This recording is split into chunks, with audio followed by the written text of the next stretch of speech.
അയ്യപ്പേട്ട, TP Chandrasekharan, അദ്ദേഹത്തെ ആരും മറക്കില്ല.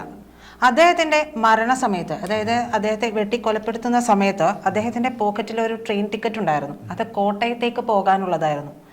അത് തൻ്റെ മകൻ്റെ കല്യാണത്തിന് വരാൻ വേണ്ടിയിട്ടുള്ള ട്രെയിൻ ടിക്കറ്റ് ആണെന്ന് CPM നേതാവായിട്ടുള്ള സുരേഷ് കുറുപ്പ് അടുത്തിടെ ഒരു ചർച്ചയിൽ പറഞ്ഞു.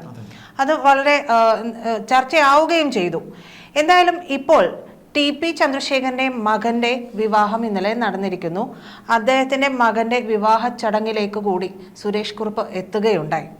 അപ്പോൾ ഇതിൽ നമ്മൾ എന്തെങ്കിലും മറ്റ് രാഷ്ട്രീയ മാനങ്ങൾ കാണേണ്ടതുണ്ടോ, അതോ ഇതൊരു തീർത്തും ആത്മബന്ധം മാത്രമുള്ളത് കൊണ്ട് പോയതാണോ? എങ്ങനെയാണ് ഇതിനെ ഒന്ന് നോക്കി കാണേണ്ടത്? അല്ല, TP ചന്ദ്രശേഖരന്റെ മകന്റെ കല്യാണത്തിന് സുരേഷ് കുറുപ്പ് വന്നതൊരു ചർച്ചാ വിഷയമായിട്ടുണ്ട്. അദ്ദേഹം വന്നതുപോലെ വരാതിരുന്നവരുടെയും പിന്നെ അസാന്നിധ്യം ചർച്ചയുമായിട്ടുണ്ട്. അതിൽ നമ്മുടെ മുഖ്യമന്ത്രി അടങ്ങുന്ന CPM-ലെ കണ്ണൂരത്തെ പിന്നെ പ്രമുഖർ പലരും പങ്കെടുത്തിട്ടില്ല. മുഖ്യമന്ത്രി ആയതുകൊണ്ട് അദ്ദേഹം പങ്കെടുക്കും എന്ന് നമ്മൾ കരുതിയിരുന്നു. മറ്റ് രാഷ്ട്രീയ കാലം കഴിയുന്തോറും ചില മുറിവുകളൊക്കെ കാലം കഴിയുന്തോറും ആ മുറിവ് ഉണങ്ങും എന്നൊക്കെ പറഞ്ഞു കേൾക്കുന്നുണ്ട്. പക്ഷെ ഈ മുറിവ് അങ്ങനെ ഉണങ്ങില്ല എന്ന് തന്നെ ഈ കേരള സമൂഹത്തിന് അറിയാം. അപ്പോൾ അതുകൊണ്ട് ഇതില് സുരേഷ് കുറുപ്പ് എന്ന CPM-കാരൻ അദ്ദേഹത്തിന്റെ മകന്റെ കല്യാണം വർഷങ്ങൾക്ക് മുമ്പ് TP-യെ ക്ഷണിച്ചിരുന്നു. അതായത് ഈ അദ്ദേഹം കൊല ചെയ്യപ്പെടുമ്പോൾ അദ്ദേഹം ധരിച്ചിരുന്ന വസ്ത്രത്തിൽ ഈ ട്രെയിൻ ടിക്കറ്റ് ഉണ്ടായിരുന്നു എന്ന് പറയുന്നു. ഇവർ തമ്മിൽ പാർട്ടിയിൽ വളരെ സൗഹൃദമുള്ള വ്യക്തികളായിരുന്നു. അപ്പോൾ ആ ഒരു കല്യാണത്തിന് പങ്കെടുക്കാൻ അദ്ദേഹത്തിന് കഴിഞ്ഞില്ല എന്നുള്ളത് സുരേഷ് കുറുപ്പിന് വളരെ തീരാത്ത വേദനയായിരുന്നു. അതും ഇത്തരത്തിലൊരു അരും കൊല കൂടെ ആയിരുന്നു. അപ്പോൾ അതിന് അദ്ദേഹം ഇന്നലെ ഇത്തരത്തിൽ അദ്ദേഹത്തിന്റെ മകന്റെ പിന്നെ കല്യാണത്തിന് അദ്ദേഹത്തെ ക്ഷണിക്കുന്നു. KK രമ ക്ഷണിക്കുന്നു. അദ്ദേഹം വരുന്നു. അപ്പോൾ തൻ്റെ പഴയ പാർട്ടി പ്രവർത്തകൻ, തൻ്റെ ഒപ്പമുണ്ടായിരുന്ന സഖാവിന്റെ മകന്റെ കല്യാണത്തിന് വന്നു. അതിൽ മറ്റൊരു വിന്യാർത്ഥമൊന്നും കാണാൻ പലപ്പോഴായിട്ട് പലരും പറഞ്ഞു കേൾക്കുന്നു അദ്ദേഹം RMP-യിലേക്ക് പോകും എന്നൊക്കെ പറയുന്നു. അങ്ങനെയുള്ള വാർത്തകളൊക്കെ വന്നുകൊണ്ടിരിക്കുന്നു. അങ്ങനെ നമ്മൾക്ക് എന്തെങ്കിലും ഒരു കാരണം, ഒരു നീരസം ഒരു പാർട്ടിയിലോ മറ്റോ ഉണ്ടായിട്ടുണ്ടെങ്കിൽ, അല്ലെങ്കിൽ എവിടെയെങ്കിലും ഒരു നീരസം ഉണ്ടായി, ഇപ്പോൾ പാർട്ടി ബേസ് തന്നെ എടുത്തു നോക്കി കഴിഞ്ഞിട്ടുണ്ടെങ്കിൽ ഒരു നീരസം ഉണ്ടായി, ഒരു അഭിപ്രായ വ്യത്യാസം ഉണ്ടായാൽ ഉടൻ തന്നെ അപ്പുറത്ത് ചേക്കേറാൻ പറ്റിയ പാർട്ടി ഏതാണോ അതിലേക്ക് എന്ന് പറഞ്ഞിട്ടുള്ള നിരന്തരമായിട്ടുള്ള വാർത്തകളും ഒക്കെ വരുന്ന ഒരു കാലഘട്ടമാണ്. അതുകൊണ്ടാണ് ഞാൻ പിന്നെയും എടുത്തു ചോദിക്കുന്നത്, അദ്ദേഹം RMP-യിലേക്ക് പോകാനുള്ള സാധ്യതയുണ്ടോ? മുന്നേ അദ്ദേഹത്തിനൊപ്പം ഉണ്ടായിരുന്ന ഒരു നേതാവ് ഇതിലേക്ക് വന്നിരുന്നു എന്നുള്ളതാണ് ഞാൻ മനസ്സിലാക്കുന്നത്. അപ്പോൾ ആ ഒരു പാത പിന്തുടർന്ന് അദ്ദേഹത്തെ എന്തായാലും ഒതുക്കുന്നുണ്ട് എന്നുള്ളത് അദ്ദേഹത്തിന് അറിയാം. അതിനെ തുടർന്നുണ്ടായ വിവാദങ്ങളും ഒക്കെ ഈ അടുത്ത് കഴിഞ്ഞതേ ഉള്ളൂ. അപ്പോൾ ആ ഒരു സാഹചര്യം മുൻനിർത്തിക്കൊണ്ടാണ് ഞാൻ ചോദിക്കുന്നത്, അങ്ങനെ ഉടനടി ഒരു മാറ്റം ഉണ്ടാകുമോ, അല്ലെങ്കിൽ ഒരു സാവകാശമാണെങ്കിലും സുരേഷ് കുറുപ്പ് പാർട്ടി മാറുന്നതിനെ കുറിച്ച് ചിന്തിക്കുമോ? എങ്ങനെയാണ് അതിനെ നോക്കിക്കാണുക? എന്തായാലും സുരേഷ് കുറുപ്പ് അങ്ങനെയൊന്നും പാർട്ടിയൊന്നും മാറുന്ന ഒരു വ്യക്തിയല്ല. CPM-ന് ഈ അടുത്തിടെ ഉണ്ടായിരിക്കുന്ന അവരുടെ ഒരു വല്ലാത്ത അതെ, അവരുടെ നയപരിപാടികൾ, അവരുടെ പ്രത്യയശാസ്ത്രത്തിലൊക്കെ ഉണ്ടായിട്ടുള്ള അപജയം, ജനകീയ മുഖങ്ങളെ CPM കാണുന്നില്ല. അത്തരത്തിൽ ഒരു ജനകീയ മുഖമാണ് സുരേഷ് കുറുപ്പ്. സുരേഷ് കുറുപ്പ് എന്ന് പറഞ്ഞു കഴിഞ്ഞാൽ പിന്നെ ലോകസഭയിൽ 1984 ലോകസഭയിൽ ഒരേ ഒരു സീറ്റ് കേരളത്തിൽ നിന്ന് കിട്ടിയ ഒരേ ഒരു MP എന്ന് പറയുന്നത് സുരേഷ് കുറുപ്പാണ്. അത് കോട്ടയത്താണ്. കോട്ടയം പോലൊരു സ്ഥലത്ത് നിന്നാണ് സുരേഷ് കുറുപ്പ് ജയിച്ചത്. അപ്പം സുരേഷ് കുറുപ്പ് എന്ന് പറയുന്ന വ്യക്തിക്ക് പാർലമെന്ററി തലത്തിൽ CPM ഉപയോഗപ്പെടുത്തുകയും സംഘടനാ തലത്തിൽ അദ്ദേഹത്തിനെ മാറ്റി നിർത്തുകയും ചെയ്തിരുന്നു.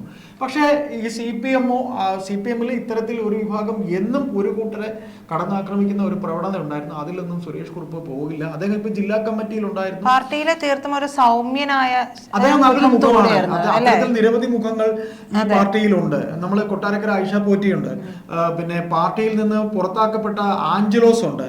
അങ്ങനെ അത്തരത്തിൽ നിരവധി സുധാകരനുണ്ട്. അതായത് നമ്മൾ ഈ പറയുമ്പോഴത്തേക്ക് ഇങ്ങനെയുള്ള ജനകീയ മുഖങ്ങളെ CPM-ന് ഒരു ഘട്ടം കഴിയുമ്പോൾ അവരെ വെറുക്കപ്പെടുന്നവരെ പോലെ പാർട്ടി അവരോട് പെരുമാറുമെങ്കിലും ജനം അവരെ ചേർത്ത് നിർത്തും. അതുകൊണ്ട് സുരേഷ് കുറുപ്പ് ഇപ്പൊ ജില്ലാ കമ്മിറ്റിയിൽ നിന്ന് അദ്ദേഹം മാറിയിട്ടുണ്ട്. അദ്ദേഹത്തിന് ഒരു സ്ഥിരം ക്ഷണിതാവ് പോലെ അദ്ദേഹത്തിനെ അദ്ദേഹം സംസ്ഥാന കമ്മിറ്റിയിലും ഒക്കെ വരേണ്ട ഒരു അദ്ദേഹത്തിനേക്കാളും ജൂനിയറായ ആൾക്കാർ വന്നിട്ടുണ്ട് സംസ്ഥാന സെക്രട്ടറി എന്തിനു പറഞ്ഞ CC-യിൽ വരെ ഉള്ള ആൾക്കാരുണ്ട്. അപ്പൊ അതിലെത്തിന് വിഷമമുണ്ട്. അതിൽ തന്നെ അദ്ദേഹം പറഞ്ഞു എന്നെ സ്വാഭാവികമാണല്ലോ, സ്വാഭാവികമാണ് അത് ഉണ്ടാകുന്ന ഏതൊരു മനുഷ്യനുണ്ടാകും. അദ്ദേഹത്തിനോട് എടുത്തെടുത്തെടുത്ത് അദ്ദേഹം പങ്കെടുത്ത അഭിമുഖത്തിൽ ഒരു വേറൊരു ചാനലിലെ ഒരു റിപ്പോർട്ടർ ചോദിക്കുമ്പോൾ അത് എനിക്ക് പറയാൻ ബുദ്ധിമുട്ടുണ്ട്, ഞാനത് പാർട്ടി ഫോറത്തിലേ പറയുള്ളൂ, അങ്ങനെ അച്ചടക്കമുള്ള ഒരു പാർട്ടിക്കാരനാണ്. അപ്പോൾ അദ്ദേഹത്തിനെ ബ്രാഞ്ചിലേക്ക് മാറ്റി. അങ്ങനെയൊന്നും സുരേഷ് കുറുപ്പ് അങ്ങനെ ചാടിപ്പോയി എന്ന് അദ്ദേഹത്തിന്റെ ശത്രുക്കൾ, അദ്ദേഹം ചാടിപ്പോകുമെന്ന് കരുതുന്ന അദ്ദേഹത്തിന്റെ ശത്രുക്കൾ ഈ പാർട്ടിയിൽ നിരവധിയുണ്ട്. അങ്ങനെ അവർക്ക് ചിരിക്കാൻ വകയൊന്നും സുരേഷ് കുറുപ്പ് ഒരിക്കലും കൊടുക്കില്ല എന്ന് തന്നെ നമുക്ക് പറയാൻ കഴിയും. ഏതായാലും ഈ കല്യാണത്തിൽ സുരേഷ് കുറുപ്പ് പങ്കെടുത്തത് ഒരു വൈകാരികമായ ഒരു കാഴ്ച തന്നെയായി നമുക്ക് കാണാൻ കഴിഞ്ഞു. അദ്ദേഹം TPയുടെ മകനെ ആശ്ലേഷിക്കുന്ന ചിത്രമുണ്ട്. അത് ആ കല്യാണത്തിന് വന്ന ദൃശ്യങ്ങളും ആ റിപ്പോർട്ടും വായിക്കുമ്പോൾ നമ്മുടെ മനസ്സും ഒരു വേള ചെറുതായെങ്കിലും ആർദ്രമാവുന്നുണ്ട്, ചെറിയൊരു വേദനയൊക്കെ നമുക്ക് ഉണ്ടാകുന്നുണ്ട്. സത്യത്തിൽ ടിപ്പിക്കുള്ള റെഡ് സല്യൂട്ട് തന്നെയാണ്, ഹൃദയത്തിൽ നിന്നുള്ളൊരു റെഡ് സല്യൂട്ട് ആയിരുന്നു തന്നെയാണ്. കാര്യം അവർ ഒരുമിച്ച് വർക്ക് ചെയ്ത സഖാക്കൾ. ഈ ചേട്ടൻ പറഞ്ഞു വെച്ചതുപോലെ തന്നെ അവിടെ വരാതിരുന്നത് കൊണ്ട് തന്നെ ശ്രദ്ധാകേന്ദ്രമായ സാന്നിധ്യം കൊണ്ട് അല്ലെ, അസാന്നിധ്യം കൊണ്ട് ശ്രദ്ധാകേന്ദ്രമായത് നമ്മുടെ മുഖ്യമന്ത്രി ഉൾപ്പെടെയുള്ള നിരവധി നേതാക്കളുണ്ട്. ജയരാജന്മാരും തന്നെ അതിൽ പങ്കെടുത്തിട്ടില്ല. അവർക്കൊരിക്കലും വരാൻ കഴിയില്ല. രമയ്ക്ക് മുമ്പിൽ KK രമയ്ക്ക് മുമ്പിൽ അവർക്ക് നിൽക്കാൻ കഴിയില്ല.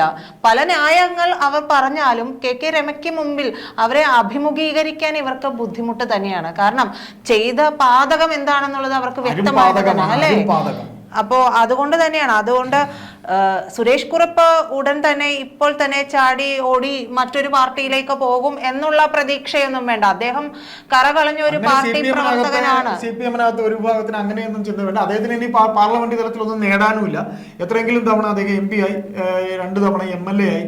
പിന്നെ അവർക്ക് ഈ പറയുന്ന പാദസേവകരും പിന്നെ കാലുപിടിക്കുന്നവരും കാര്യം കാണാൻ എന്തും ചെയ്യുന്നവരുമായ ഒരു ട്രെൻഡ് തുടങ്ങിയത് ഈ പറയുന്ന ഒരു പ്രത്യേക നേതാവ് സംസ്ഥാന സെക്രട്ടറി ആയതുകൊണ്ട് ആധിത്യം പിടിച്ചടക്കിയ ശേഷം നിന്ന പലരും അദ്ദേഹത്തിനോടൊപ്പം പോയ കഥകൾ വരെ നമുക്കുണ്ട്.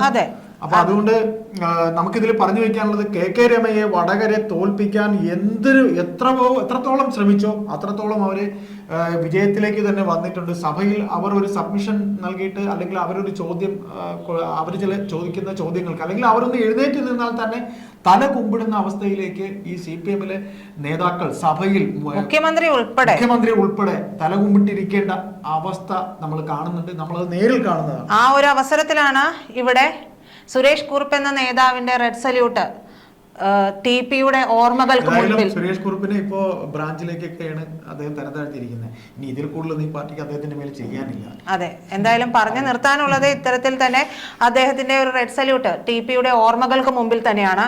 അതുകൊണ്ട് ഉടൻ തന്നെ അദ്ദേഹം ഓടി മറ്റൊരു പാർട്ടിയിലേക്ക് പോകുമെന്നുള്ള വ്യർത്ഥ മോഹങ്ങളൊന്നും ആർക്കും വേണ്ട എന്ന് മാത്രം പറഞ്ഞു വെക്കുകയാണ്.